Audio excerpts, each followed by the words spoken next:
time for another episode of Mac Minute. This week, we're going to talk about something that I have a question from somebody else. They've asked me about how to use disk utility, or what does it do. They see it in there and they're not quite sure. And I want to just walk through a little bit. I will say that this utility can be dangerous, can be very dangerous. You can lose lots of data using this tool, but also is very helpful, especially when you use new hard drives. So the way you get to disk utility is you go to your applications and you go down to utilities. Inside utilities, here it is right here, disk utility. It's a disk with a stethoscope on it. So we click on that. And when it comes up, you're going to see I really only have one drive right now, and that's my hard drive.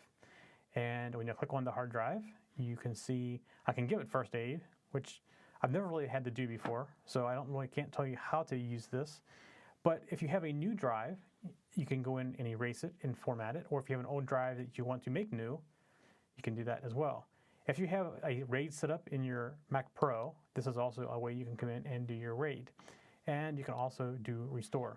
So the most common use for this is people get a thumb drive that's formatted in a Windows format. So they stick the thumb drive in here. They basically go through the erase process. And when you go through the erase process, which I'm not going to do, by the way, you are optioned to choose what format you want. And the default is Mac OS journaled, which is probably what you want.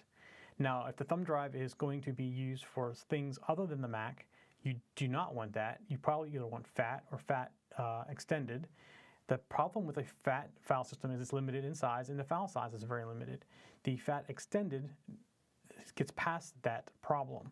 Now, the Mac can read Windows drives, like NTFS drives, but it cannot write to them. So there is a problem if you're trying to share data between Windows and a Mac. So it's important to remember that if you are trying to do that, you want to choose like extended FAT or FAT extended. I can't remember what order that is. But that can all be configured in here. So you stick the thumb drive in, you're going to see it show up. You click on it, go to erase, change the format to what you want it to be, give it a name, click the erase button right here, and in a couple seconds you're going to have a functioning thumb drive. And that works for any external drive or any new drives you stick into your machine as well. That's how you use disk utility. But because it does do the erase, you can see right here I could fairly easily, with the right permissions, erase my drive by accident. Now, I'm logged in as not an administrative user, so I cannot erase the main drive. But had I been logged in as me instead of the show user, I would be able to click on the erase button, and in a couple seconds my drive would be gone. So it can be a very dangerous thing. So that's basically what disk utility does. And there's a few other things in here you can do as far as burning CDs and stuff like that, and we'll show that in a future episode. I can't show it on this particular machine because this machine doesn't have a CD-ROM or DVD-ROM burner on it, but we can show you how you can take a disk image and burn it to a disk, and we will show you that in a future episode as well. So this is the disk utility. That's it for Mac Minute this week. We'll see you next week. For show notes for this show, contacts, and more, go to the techzen.tv website where you can get show notes for all of our shows.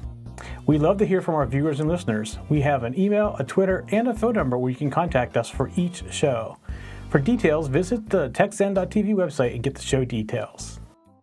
You can also make a video and upload it somewhere like YouTube or Vimeo and then just send us a link. You never know, you may see your video in a future show. You can get all of our shows delivered automatically to your favorite device by going to your favorite podcast website like iTunes and subscribing. Each of our shows also has a YouTube channel you can subscribe to get regular updates. Our shows are also available on most internet radio networks like Stitcher and TuneIn Radio.